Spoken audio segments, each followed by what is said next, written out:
Hey, it's Kim. Welcome to part 2 of my houseplant tour.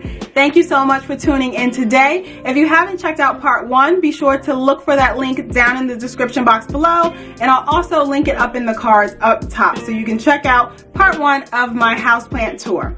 That's where I actually started counting the number of plants that I have, and we'll just pick up in this part to continue counting to see what the grand total is really going to be.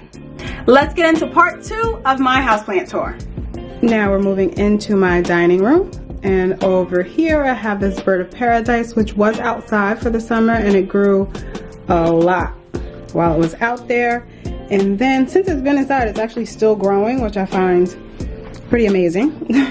You can see this is the newest leaf, and then there's one right here that's opening up soon. So it's grown quite a lot. I actually do have this plant light that I turn on that plant light whenever the days are not so sunny or it needs a little extra light. And then over to this area, this is my Calathea corner, as I like to call it. I have Calathea and some Maranta, which are not doing too terribly bad this winter. These are known to need a lot of humidity, but they've been doing fairly well, with the exception of one that I'll show you in a minute if you can't already pick it out. But starting from the top, this one is a Calathea Orbifolia, and it just has these 2 leaves, but it's come a long way because it actually had 0 leaves, that one and my Rotunda Flora, which I'll show you in a minute.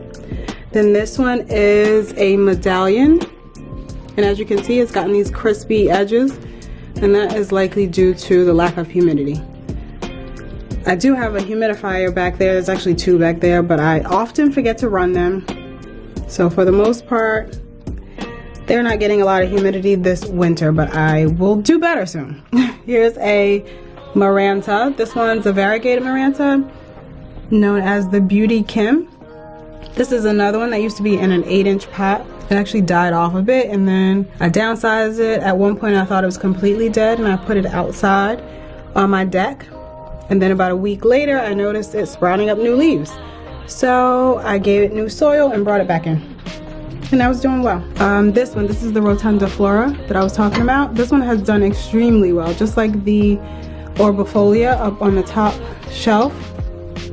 It was down to the soil, had no leaves or anything, and it has rebounded quite nicely with a lot of new growth. I believe, yeah, this is the newest leaf. Down on this little shelf, this little stool is a red Maranta, and then this one back here is a lemon lime Maranta, and my dog is trying to get in the video.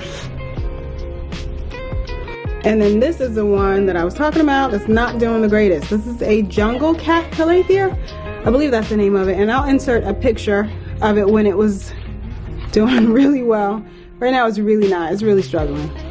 So we'll see what happens. I don't know if I'm gonna try and nurse it back to health. I don't know if it's just gonna like die. We'll see what happens. But it's really beautiful when it's doing well. So that's the Calathea corner. And I do keep a hygrometer here to measure the humidity, and as you can see, it's really low. It's only 24%. And then moving over to this side, this is my fiddle leaf fig, which I do kind of move it around on that roller back and forth in front of the windows.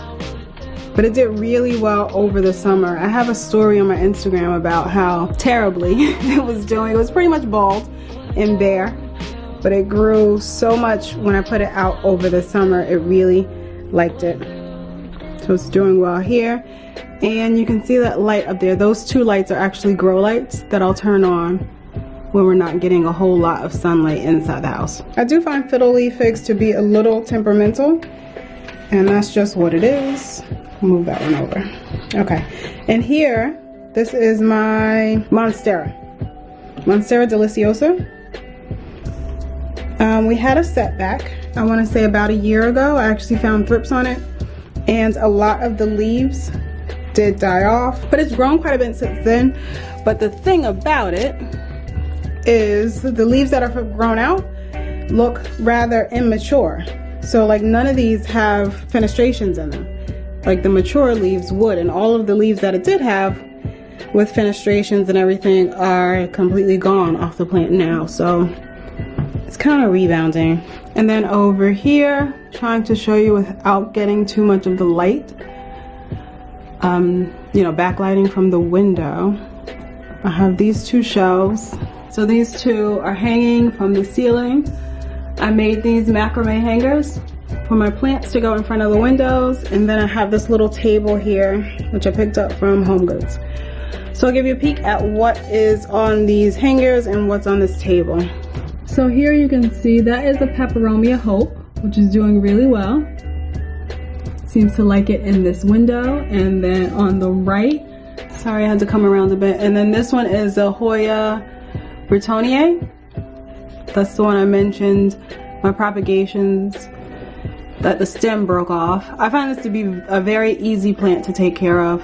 You just water when the leaves feel a little bit like not as stiff as usual. This is a Rhipsalis Pilocarpa. It's a cute little plant. This one over here is a Thanksgiving cactus that did not bloom this past Thanksgiving, but that's okay. And then, so that's it. Those are the four that are up there. Oh, and I do have this Zigzag Cactus hanging here as well. It hasn't really found a home.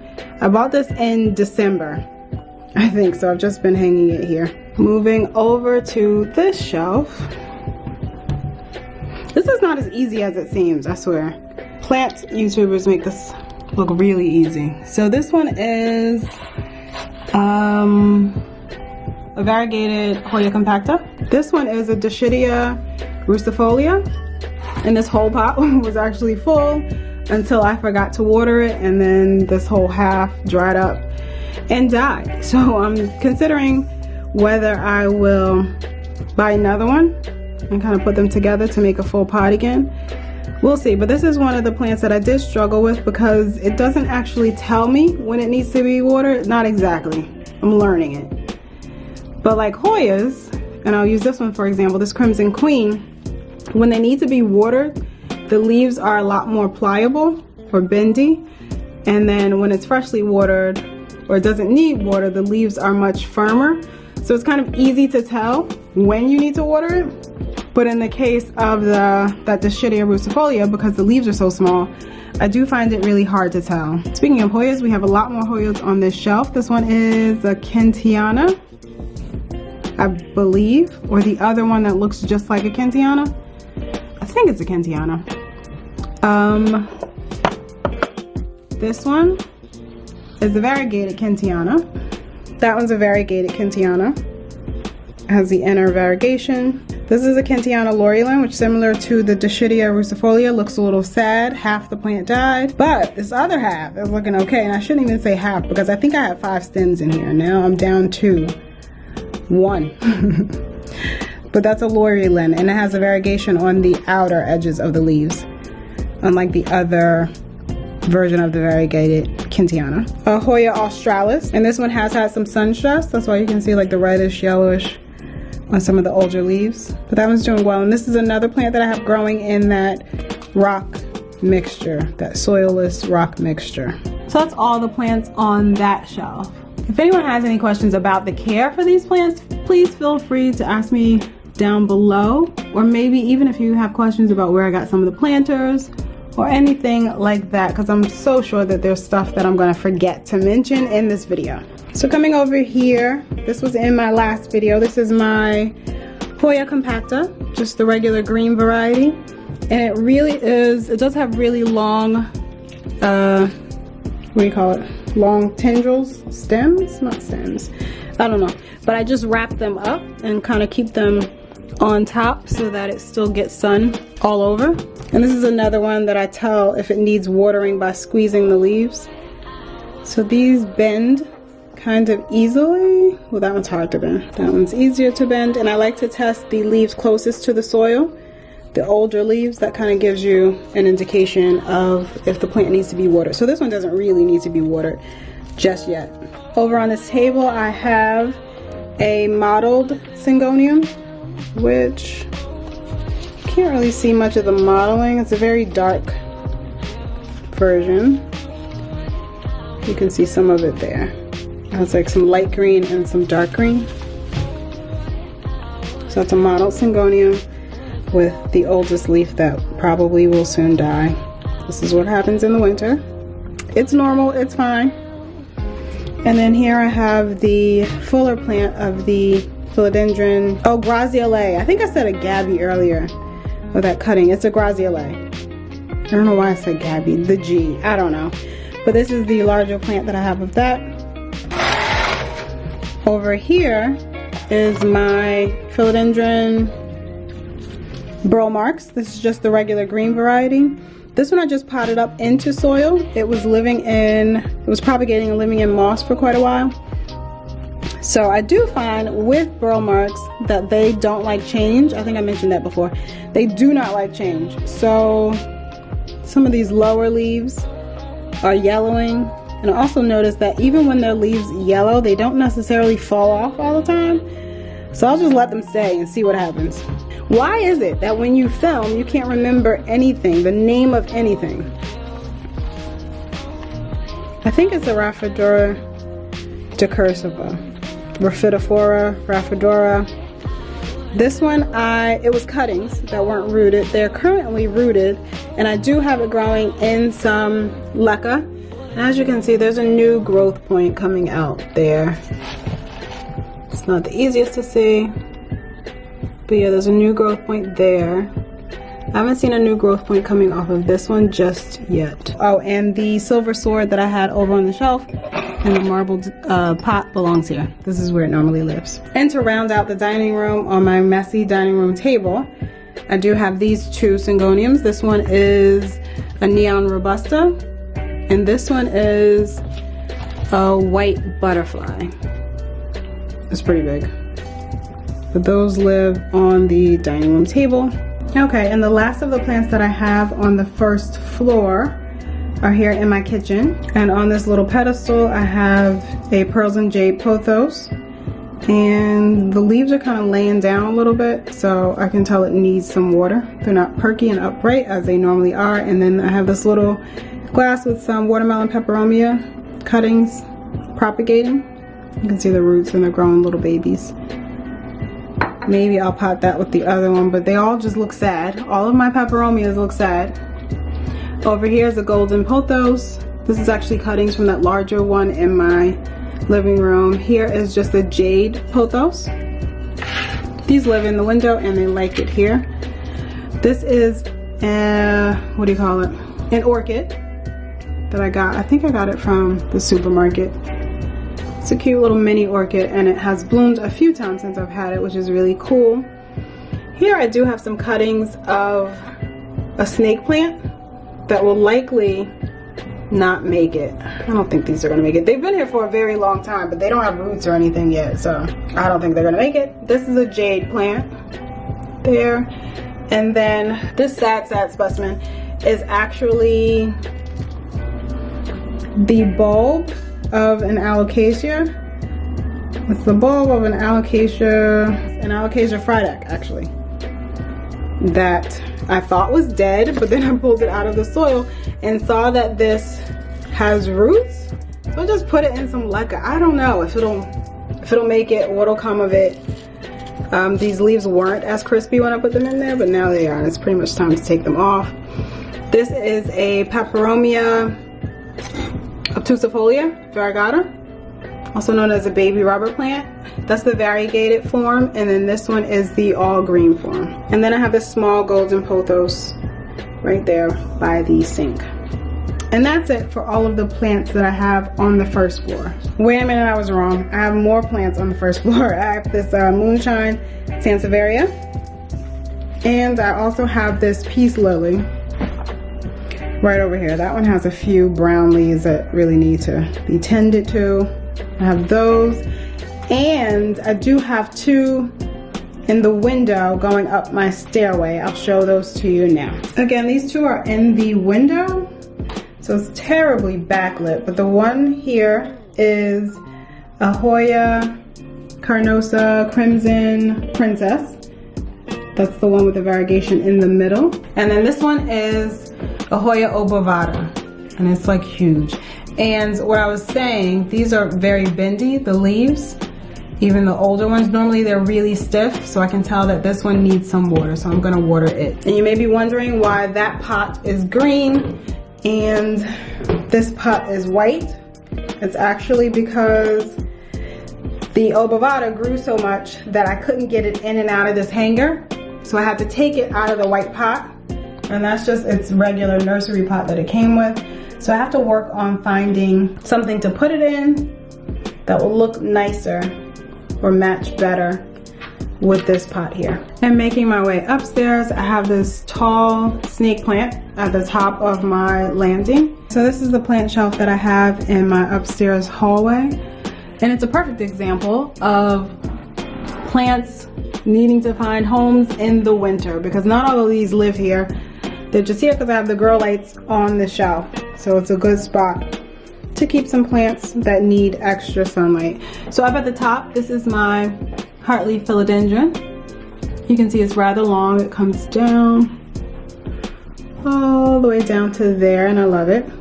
And then on this first shelf of plants, right here in the front, this is a Philodendron Bipennifolium, also known as a horsehead philodendron. There in the back is a Philodendron Pedatum. I will say that I found the Philodendron Pedatums to be fickle as well, along with the burl marks. Maybe not as much, but it seems they are very sensitive to change. I don't even know how that ripped. They're very sensitive to change or being moved, things like that. Also, this Bipennifolium, this is the first leaf I've gotten on this plant since I got it back in July of 2020. So it's been like a solid 6 months before it started to put out any kind of growth, which is not usual. Back here is a Hoya Obscura. This one does well. I tried to put it under this light to see if it would help it get some sun stress or get those pretty red markings, but no luck just yet. Then this little pot is a tiny cutting of a Hoya Macrophylla, and it's just now putting out some new leaves there. You can see this is one that I had to reroot after receiving it. Like I said, these are very fickle plants. The next shelf down, in the front here, I have my Philodendron Painted Lady, and she is very gorgeous. She has pink stems, and the leaves come out like this mottled lime and green kind of color, which is really cool. That's definitely a plant that I didn't appreciate until I saw it in person. Like, it looks a lot better in person. And she's living in perlite because her roots needed more aeration and the soil she came in was not the greatest. So I moved it to some perlite, and she's doing so much better. So she's been living in this perlite for maybe 5 or 6 months so far. This one here is the Jade Satin Scindapsus that I think I mentioned. I have some cuttings downstairs of this. It's pretty cool. This is its newest leaf that grew out. So I'm going to put those other two rooted cuttings in here with this. In the back is my larger Philodendron Brantiana, the one that I have cuttings from downstairs, and that is obviously a dead leaf. So she's growing up a pole, going up behind there a little bit. She's doing well here. And then down on this bottom shelf, I have on the left a Hoya Pubicalyx with extremely long vines that I have wrapped around another little trellis that I made out of an old hanger. I think actually 2 old hangers, and I just continue to wrap them around and around. And it's really cool because the new growth comes out super dark, almost like dark purple or dark burgundy, and then it'll lighten up to this green color.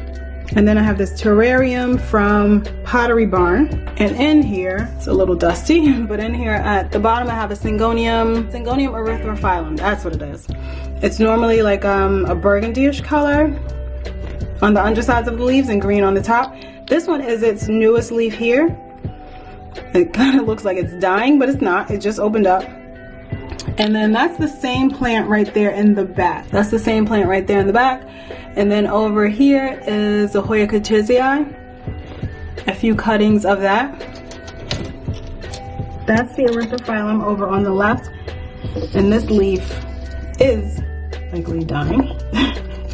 But you can see how dark burgundy the tops of the leaves get back there. And then this is the Hoya Curtisii that I rooted. They were just a few vines or a few strands, and they're all growing really well now. So that's those three in there. And now we come into my bedroom where I have a lot of plants. And I will admit, it's too many plants. But again, this is the result of winter, when you need to just put plants where you have some sunlight. And my house, like I said, faces southwest. So this is pretty much the only room in the house that actually gets direct sunlight inside. It's great, you know, when you're trying to keep the house a moderate temperature. Not so great when you have plants that need sunlight. So I'll show you my little plant wall up here. Over on the left, that is the Scindapsus Silver Ann. Fairly easy to take care of, pretty nondescript plant, I would say. I've just been on a Scindapsus collecting spree, and that is, I think, my newest one. Up here is a neon pothos with a few dead leaves back in there that I need to get out. And then down on my messy desk, I do have a Scindapsus Treubii, which is a pretty rare form, or hard to find form. And I love her so much. She is amazing. I did a lot of plant swaps of that one. So she didn't have a lot, well, I took away a lot of the bulk of the plant, but she is filling in quite nicely and really growing well. I have this long vine that just started coming out, and it's what you would call a runner. So it does have some nodes without leaves on them, and then a leaf, and then I think 2 more random nodes, and then it looks like there's a leaf coming out on that one. Then before I get to that one, this one is a Monstera Peru. She's doing well. I actually just put it on this little tiny stake yesterday to help her grow upright. I think there's about 5 stems in that plant, so I'm really looking forward for when that one grows and gets big. And then these plants usually will sit on my windowsill in the spring and summer. This one is an Australis Lisa, Hoya Australis Lisa. It's really pretty with some nice variegation. And you can see she's got some new leaves growing in, trying to grow in. So we try to keep her happy so that all those leaves actually grow into larger leaves and don't just fall off. And then here, on the left here, is a string of pearls. I don't do the greatest with succulents, but this one's not doing bad. I mean, it's not dead yet. I've had it for quite a while, maybe almost a year. And then the one on the right is a string of turtles, which seems to be doing well also. But this morning I actually noticed this one here is looking dull, which it normally looks dull when the plant needs water. And then you water it, and then it gets like these translucent looking color, you know, and it plumps up really nicely. But this one has stayed dull, which maybe indicates that maybe there's a problem with the roots. But these are very easy. I don't water this one until the pearls feel a little squishy, or feels like I can squeeze them a bit.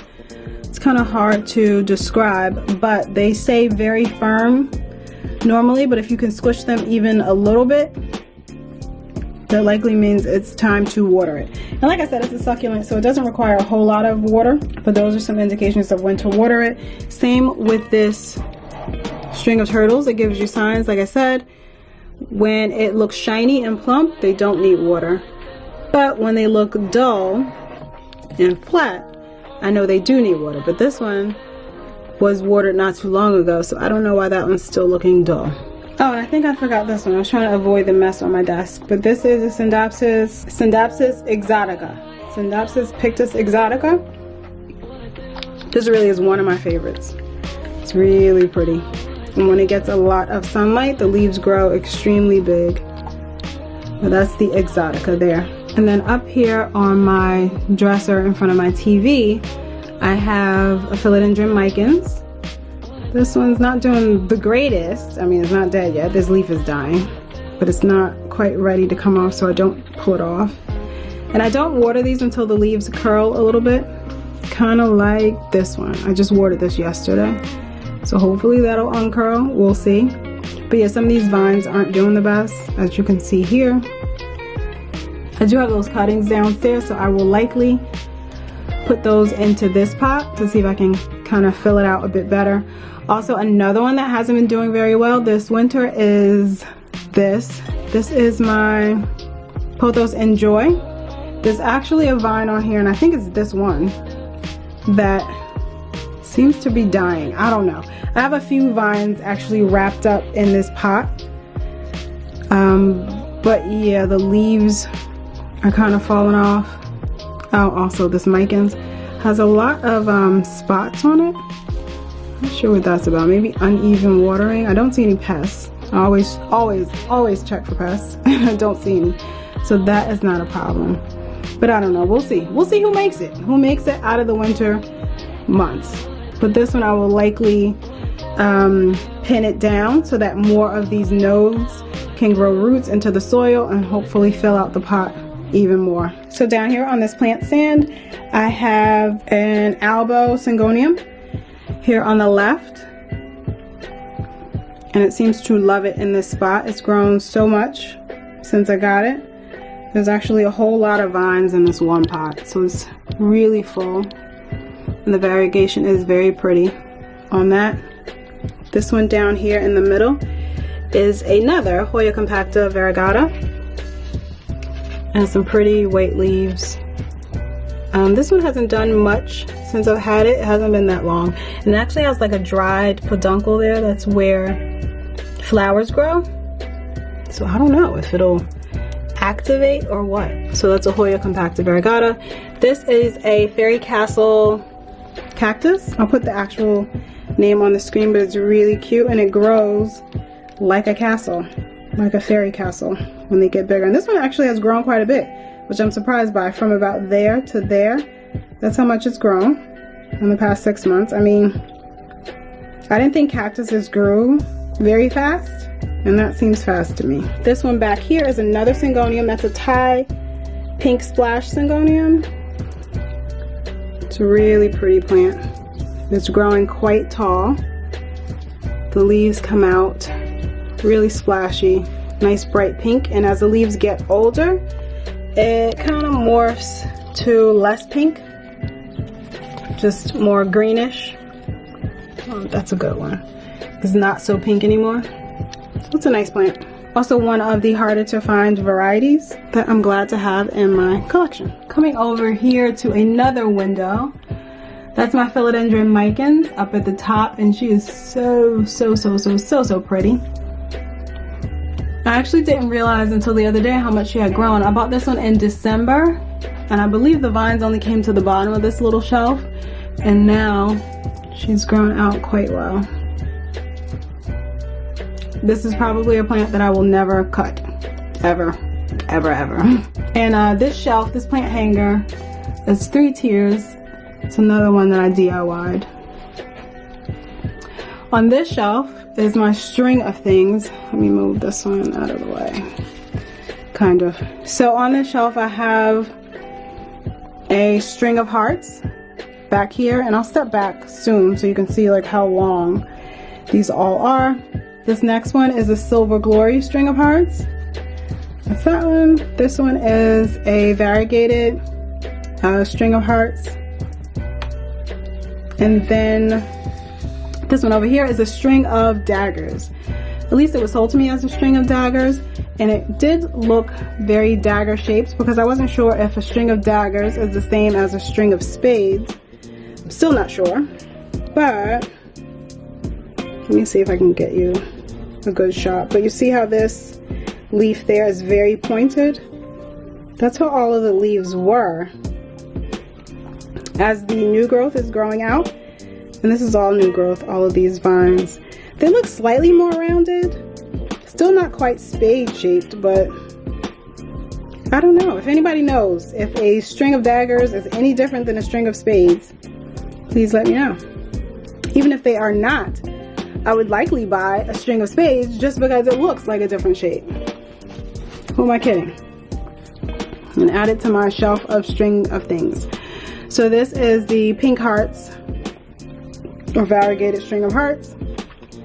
Like I said, I bought this one at the same time as I bought the Silver Glory string of hearts. And I guess this comes with a bit of a story because, so when I first bought the Silver Glory string of hearts, as you can see, these are not very silvery. And I at first was wondering if I got duped and just sold a regular string of hearts and not a Silver Glory, but then I did a little bit of research and found out that for Silver Glory, they should be like these kidney shaped leaves. They're not shaped like hearts, actually. So mine are not shaped like hearts. And then after I put it in the sun, I started to see how they have gotten silvery. And you can tell from these. You see how they're not really mottled and not really like that darker green. They're more of the silver green. So it is growing out the way it should. And it's growing pretty long. And like I said, I bought this one at the same time as I bought the variegated one. So that's a good example of how long or how fast a non-variegated grows more than the variegated version. And then this one is pretty long. I noticed with this string of hearts, the regular string of hearts, it does not like to be in bright light. When I did have it in bright sunlight, it actually lost the pattern on its leaves and the leaves curled up a whole lot. Once I moved it to this side of the shelf, it just took off and it's doing really well. This one was bought as a really tiny little baby. It didn't, I think maybe had one or two that was hanging out a little bit, and now it's all the way down here. I would say it's about 2.5 feet long maybe. And a tip that I have learned about watering these strings of hearts, or Ceropegia woodii, I believe that's what it's called. So these are all variants of that type of plant. This is another good one. When you squeeze the older leaves, if they have any give, that likely means that it would need some water. Like this one, a little bit. I wouldn't water it just yet, but that's how I tell if it needs water, because it's really easy to overwater these. So do that for all of these on that shelf. I determine if they need water by squeezing them. So this section, you see it doesn't have the patterning of even those leaves right there that I'm pointing to. It's mostly green, and then they all curled in. And then when I changed that, they started growing in like this, like they're supposed to grow in. But these never uncurled, and of course never developed any kind of pattern on them either.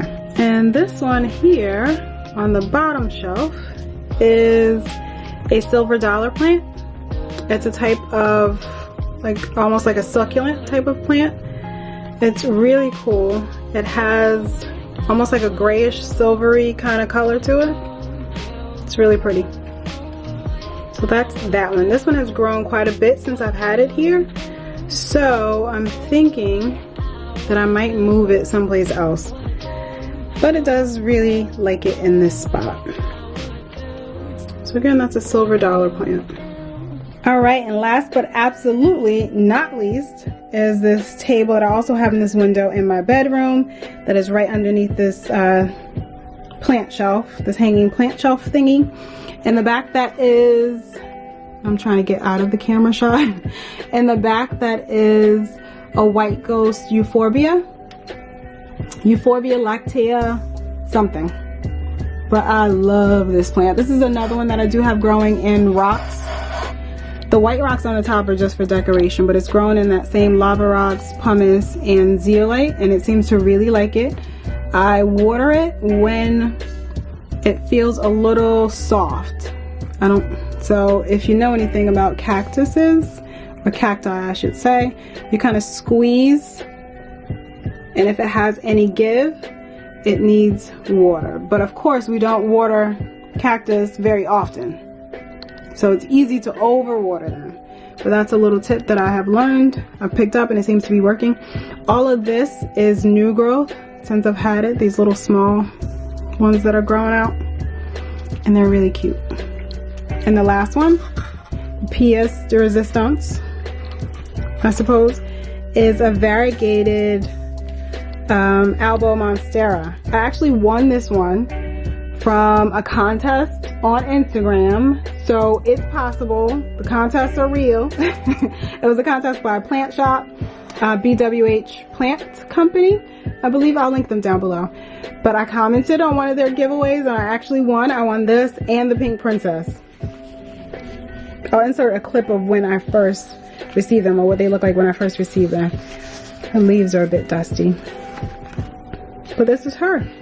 She's looking good. This is the newest leaf. And it took about 6 months before this leaf grew in.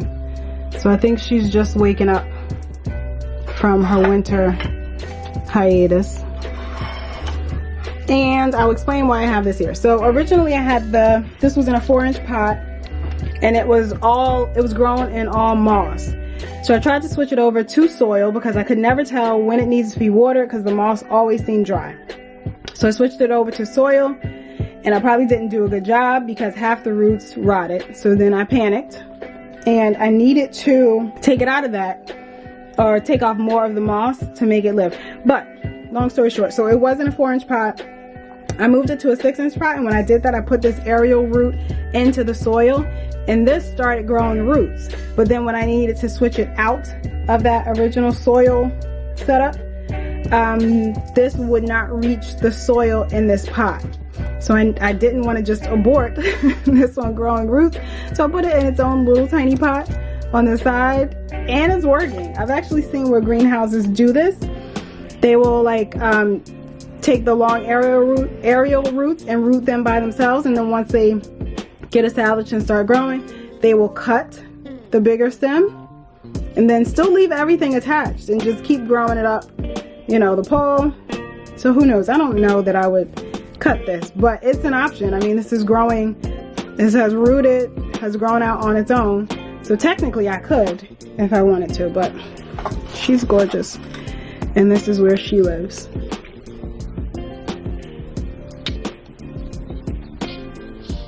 All right, we did it. That was all of the plants that I currently have. Hopefully I didn't forget any.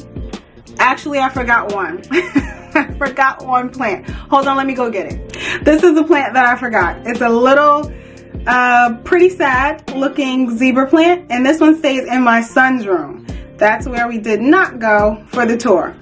So that rounds up the last and final plant that I have in my home. So now that we did part 1 and we did part 2 and we added in this one here, the grand total of the number of plants that I have in my home is, which isn't as bad as I thought. Let me be honest. I will admit though that it is winter time, so some of the plants have died since the spring and summer. So that number, or this number, is a little more manageable for me at the moment. I cannot say that I will not increase the number of plants that I have by the time that spring rolls around again. We'll see what happens. And also, my plants don't look that bad, even though winter is not the most ideal time to do a plant tour because there's like no sun, everything's dark, all the plants are just struggling and trying to hold on for dear life. They didn't look as bad as I thought they would. Of course, there are a few dead leaves and yellowing leaves here and there, but I think for the most part, they look really good. And actually, now that the sun is starting to stay out a little bit longer, I can definitely see a difference in a lot of my houseplants. They're starting to put out more new growth. Some of them never stopped growing over the winter, which is really cool, but they're starting to put out new growth and they're looking generally happier overall. So thank you so much for watching my 2021 houseplant tour. I may do an update like end of summer. I probably should. That's when plants look the absolute best. Also, I'm thinking about doing a video about styling houseplants. And that means maybe like some of the plant hangers that I use, some tips and ideas for how to incorporate houseplants into your decor to make them just fluff up the place a little bit more and really enhance your space. If you're interested in seeing a video like that, make sure to give me a thumbs up. Leave a comment down below with any questions that you might have as well. If there's something I didn't cover in today's video, or if you have questions on a source for any of the things that you've seen today. Thank you so much for watching today's video. Don't forget to like, comment, and subscribe, and I'll see you in the next one.